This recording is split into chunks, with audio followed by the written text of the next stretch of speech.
Hello guys, the everyday chef চ্যানেলে আপনাদের সকলকে স্বাগত জানাই।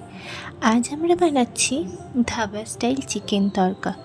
এটা আপনারা চাইলে ডিম দিয়েও বানাতে পারেন, তবে আজকে আমরা চিকেন দিয়েই বানাচ্ছি। নিয়েছি পেঁয়াজ কুচো, আদা রসুন ও লঙ্কা বাটা, টমেটো ও শুকনো লঙ্কা বাটা, ধনেপাতা কুচো, কুচো করে রাখা মাংস আর আগের থেকে সেদ্ধ করে রাখা মুগ কড়াই এবং মটর ডাল সেদ্ধ। এবার গ্যাসে কড়া বসিয়ে দিয়ে দিয়েছি সর্ষের তেল। এবার এতে দিয়ে দিচ্ছি গোটা জিরে ফোড়ন।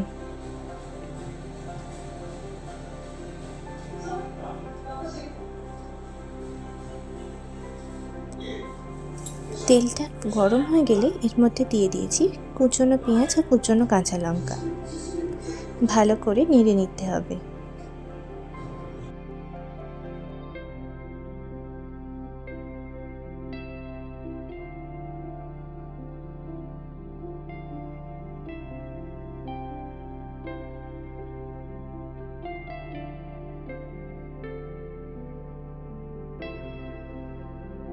দিয়ে দিচ্ছি আদা রসুন বাটা,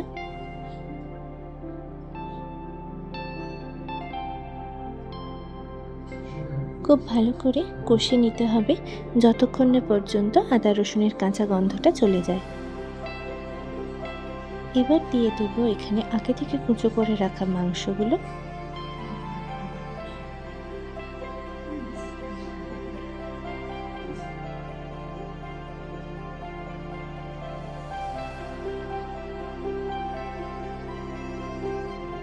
দিয়ে দেবো সামান্য পরিমাণ নুন,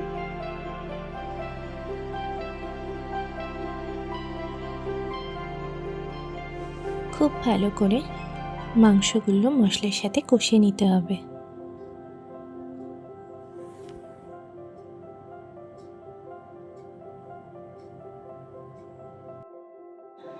এইভাবে তেল ছেড়ে দিলে এর মধ্যে দিয়ে দেবো টমেটো ও শুকনো লঙ্কা বাটা।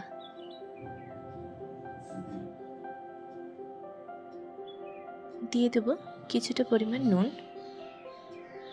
খুব ভালো করে একসাথে নেড়ে নিতে হবে।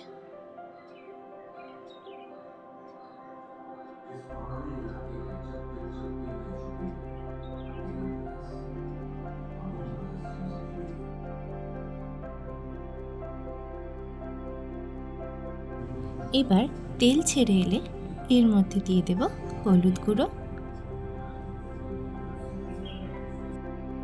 দিয়ে দেব শুকনো লঙ্কা গুঁড়ো, জিরে গুঁড়ো,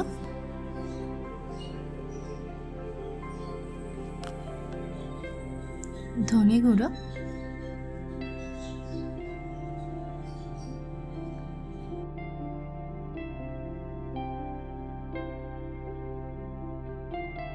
দিয়ে দেব চিনি,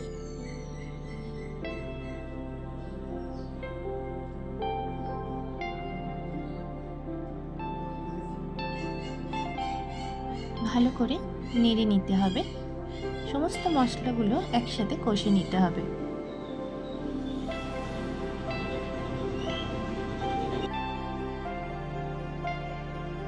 এবার এতে দিয়ে দিচ্ছি কাশ্মীরি লঙ্কার গুঁড়ো,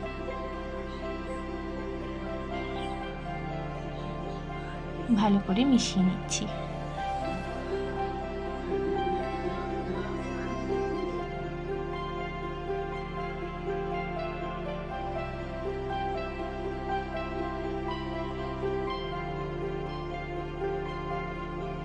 এবার অল্প অল্প জল দিয়ে কষিয়ে নিতে হবে মশলাটা, যাতে মাংসটা ঠিকভাবে সেদ্ধ হয়ে যায়।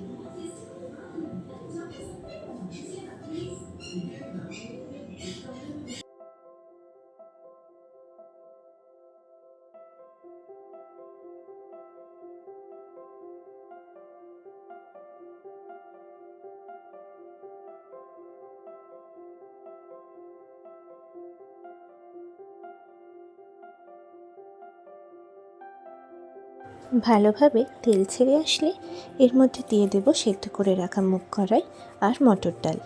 আপনারা মটর ডালের জায়গায় ছোলার ডালও ব্যবহার করতে পারেন।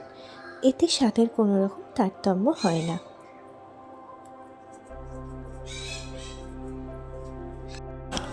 এবার ওই মশলার সাথে সেদ্ধ করে রাখা ডালটা ভালোভাবে মিশিয়ে নিতে হবে।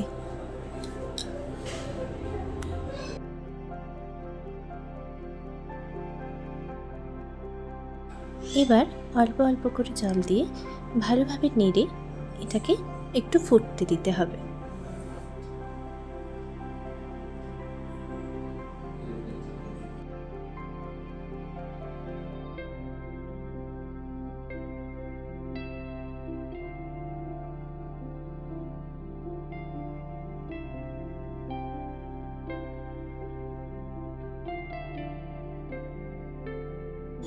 একটু ফুটে এলে এর মধ্যে দিয়ে দেবো কুচো করে রাখা ধনেপাতা।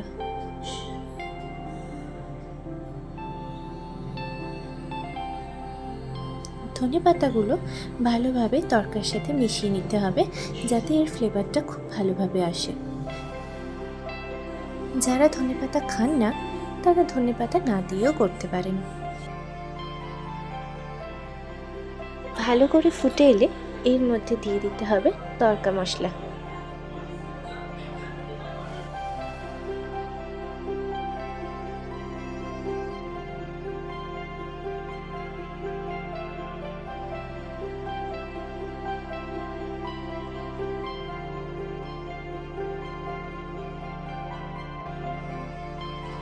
ভালোভাবে ফুটে এলে নাবিয়ে নিয়ে উপর থেকে ধনেপাতা কুচো দিয়ে গার্নিশ করে দিলেই রেডি আমাদের চিকেন তড়কা।